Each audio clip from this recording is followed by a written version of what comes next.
Good evening. It is Huckleberry and Mrs. Abramson, and we hope that you are enjoying your Sunday.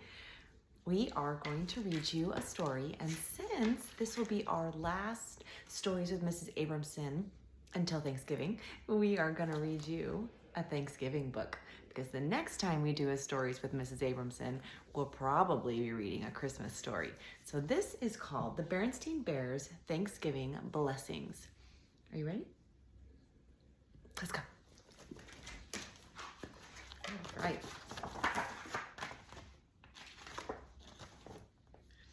It was autumn in Bear Country, and Thanksgiving Day was here, but an early snowstorm was making things look more like Christmas.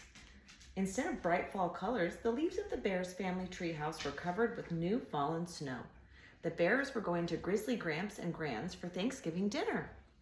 It would take more than a snowstorm, early or otherwise, to keep them away from Gran's wonderful cooking. Papa decided to borrow Farmer Ben's horse and sleigh to make the trip. They would travel in style through the snowy countryside.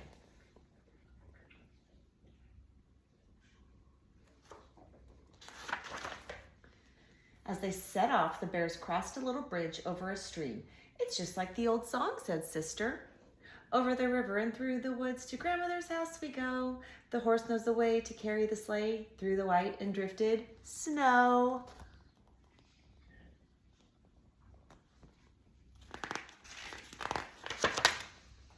"I can't wait for Thanksgiving dinner," said Brother. "Me neither," said Sister. "Neither," yelled Honey. "I have to agree with you," said Papa, smacking his lips. "Think of all Gran's delicious Thanksgiving dishes. Roast turkey with chestnut stuffing, gravy and cranberry sauce," added Brother. "Sweet potatoes and mashed potatoes," sighed Sister. "Apple pie and pumpkin pie," went on Mama. "Pie!" yelled Honey.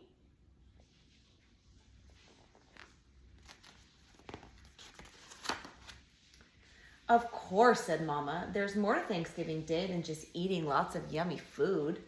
"Yes, indeed," said Papa. "It's time for giving thanks and thinking of all of our blessings." "Like the blessing of food?" asked Sister. "Well," said Papa, "there are many other Thanksgiving blessings to remember. For instance, the blessings of faith and freedom." "What do you mean?" asked Brother. I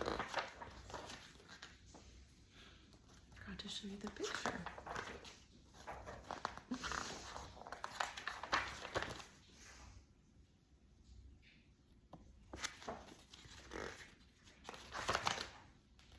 "We should remember those first Pilgrim Bears who came to Bear Country long ago," explained Papa.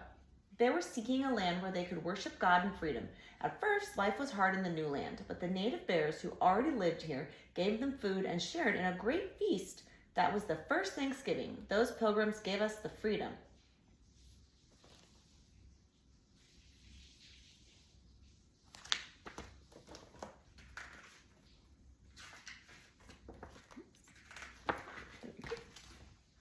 With peace and plenty, the country grew.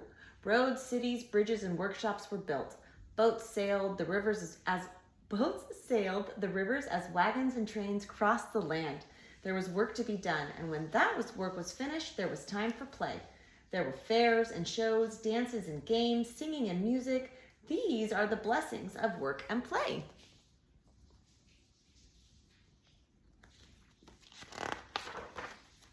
Now our whole bear family lives here in this blessed land. We are safe in our snug treehouse home. We can celebrate Thanksgiving with Gramps and Gran. We have good neighbors to depend on like Farmer and Mrs. Ben. And those are the most wonderful blessings of all, the blessings of family and friends.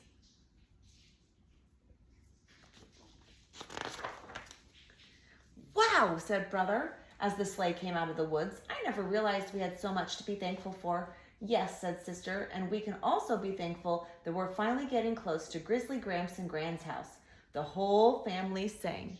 "Over the river and through the woods, now grandmother's cap I spy.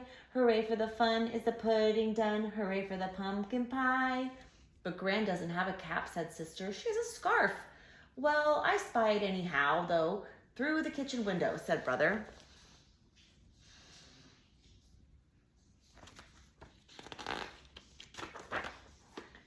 As the sleigh pulled up, Gramps came out to greet them. "Hello there, young ones," he said, squeezing the cubs in a big bear hug. Are you ready for our great Thanksgiving feast?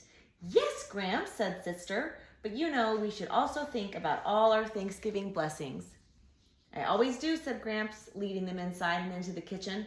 And the Thanksgiving blessing I think about most is Grizzly Gran herself, the best cook in Bear Country.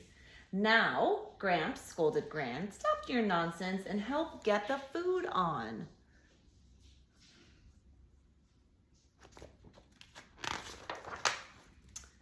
The whole family helped set the table. It was indeed a magnificent Thanksgiving feast. It's a shame there aren't any native bears here to share it with us, said Brother. Never fear, said Gramps, sitting himself at the head of the table. My great-great-grandmother was 1/4 native bear, and I am ready to share. Let's eat. Aren't you forgetting something, Gramps? Reminded Gran. Yes, of course, said Gramps. They all joined hands and bowed their heads.